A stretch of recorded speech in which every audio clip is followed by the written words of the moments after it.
जो चाहोगे सो पाओगे। कहानी। एक साधु था। वह रोज घाट के किनारे बैठकर चिल्लाया करता था, जो चाहोगे सो पाओगे, जो चाहोगे सो पाओगे।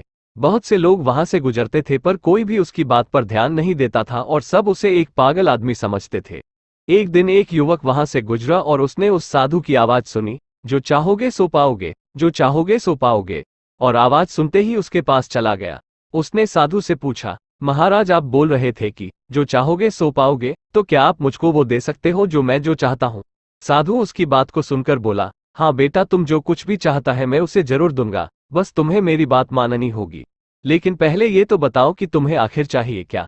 युवक बोला, मेरी एक ही ख्वाहिश है, मैं हीरो का बहुत बड़ा व्यापारी बनना चाहता हूँ।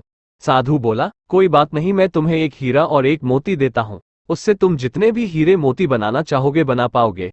और ऐसा कहते हुए साधु ने अपना हाथ आदमी की हथेली पर रखते हुए कहा, पुत्र, मैं तुम्हें दुनिया का सबसे अनमोल हीरा दे रहा हूँ।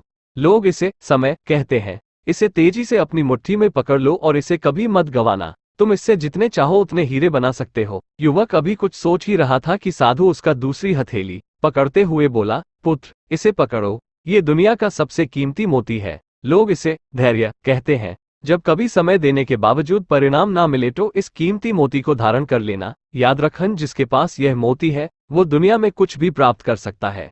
युवक गंभीरता से साधु की बातों पर विचार करता है और निश्चय करता है कि आज से वो कभी अपना समय बर्बाद नहीं करेगा और हमेशा धैर्य से काम लेगा।